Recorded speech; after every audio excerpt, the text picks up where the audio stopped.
Bueno, muy buenas tardes, amigos de Cyberbox. Estamos aquí con Whilce Portacio, el creador de Bishop. Vamos a hacer una pequeña entrevista aquí rapidito, como todos los artistas del día de hoy. Whilce, how are you today? Hey Angel, I'm great. This is fine.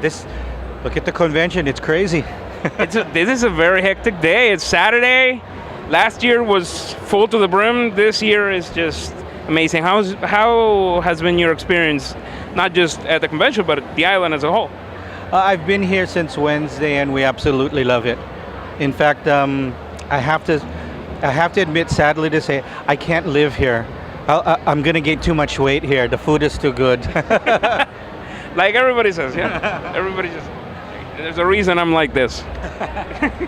Happy. All right, let's talk about your career. You created Bishop, one of the most famous X-Men characters, or Marvel characters for that matter. Ever since you created Bishop, how has your career headed?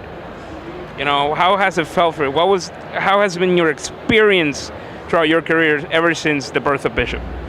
Well, Bishop was actually, even though I've been in the X office for a little bit before that, Bishop was really the start of me becoming now I'm labeled as a creator, because creating the Bishop character was the very first time that I've ever actually done something and created a character so that people would really respond to it and people liked it.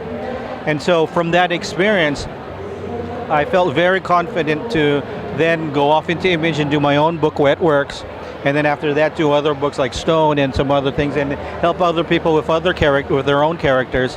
So ever since Bishop, it's been really great, because now I am a bona fide creator, not of only just an artist on the books and telling the stories, but also creating the stories and creating the characters. And that's what Bishop was for me. Okay, so basically, Bishop was not only the birth of one huge storyline for X-Men, it was just a more huge storyline for you in a personal level. Yeah. I can tell that, you know, every artist has their influences when creating something. Or for Bishop, what was the biggest influence to its creation?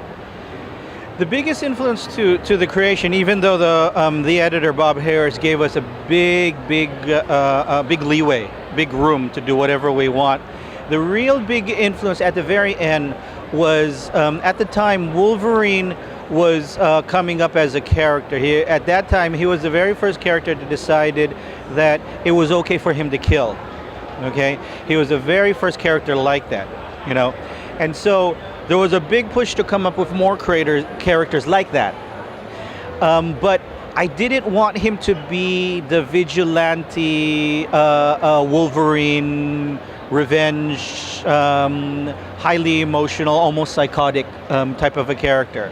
That didn't appeal to me too much. And plus, since Wolverine was becoming popular, I didn't want to create just another copy. So the real influence was Wolverine. I tried to make him as big and bad as Wolverine, but not psychotic and not a vigilante. So that's why it was very key that Bishop be from Days of Future Past, because my real take on what Bishop is that he is born in a world that death is like breathing. It's a deadly world, especially for mutants. And if you survive through that, that means somehow you got the skill to survive. That means that if you needed to kill, you would kill. That you had the skill to do whatever you needed to do at the moment. But it was just life. That's the way it was. He doesn't know anything else. So for him, it was kind of like a job. You go upstairs into the real world, you fight off other mutants, or you fight off sentinels, you live or you die. That's just a job. It's just what I do, and I'm very good at it. And what he does, what his real motivation in life is, okay, what happens after work?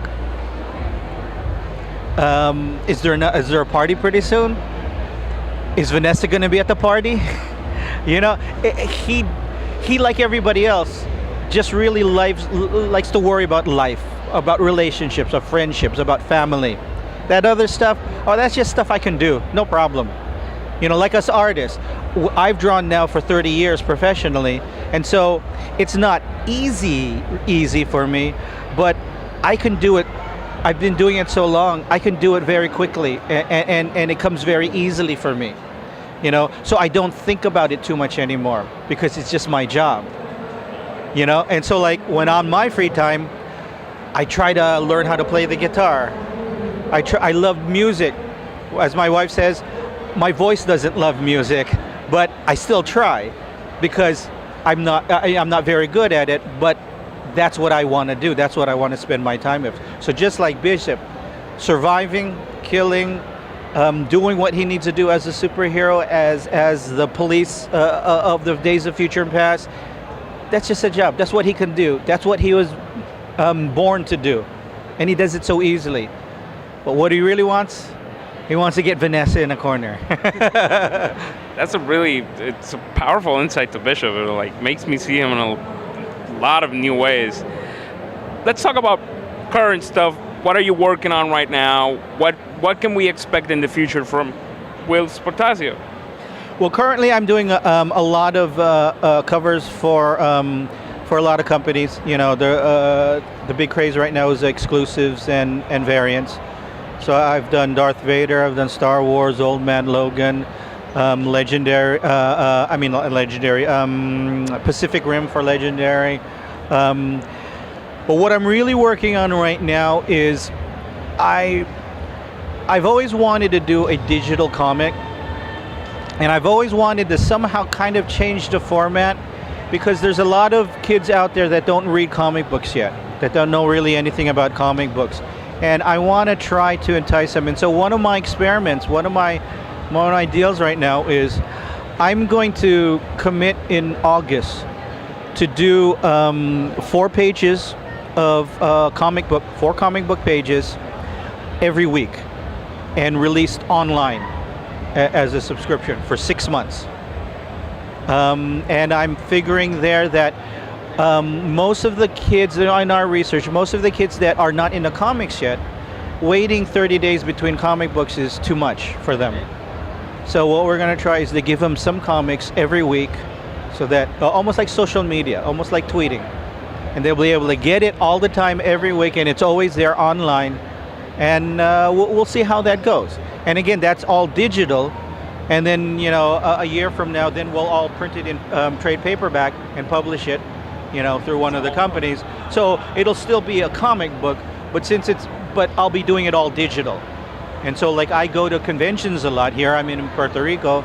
I'm in a couple of months I'm going to be in 2 months I'll be in Montreal and San Diego, and then a couple of months after that I'll be in the Philippines, in Korea, Abu Dhabi. So I'm all over the place.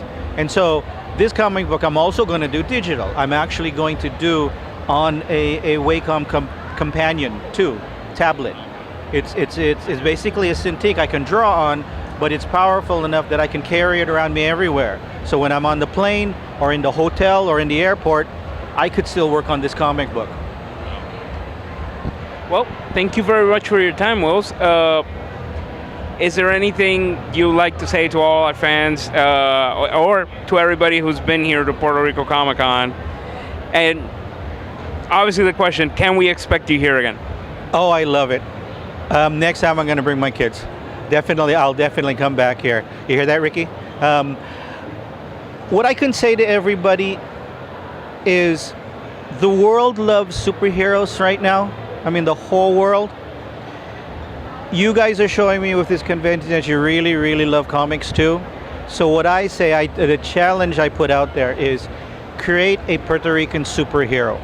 And not a Puerto Rican superhero who is basically Superman with a Puerto Rican name. Don't copy US. Even the US audience, they don't want to see a copy of an American superhero. We want to see what is a Puerto Rican superhero really like? What's going to be the difference? How is he going to change the world? What can he teach us? What can he teach us about life in Puerto Rico? If you can create a character that everybody in Puerto Rico agrees, oh, that's like my cousin, that's like my father, that's like me. If everybody in Puerto Rico can recognize a Puerto Rican superhero that you create, that will be Puerto Rican, and the whole world, promise, the whole world will want that too. All right. Thank you very much, Whilce. It's a very insightful interview. No, thank you. Amigos, ya saben, Whilce Portacio aquí en Puerto Rico Comic Con, visítelo. Tremendo trabajo.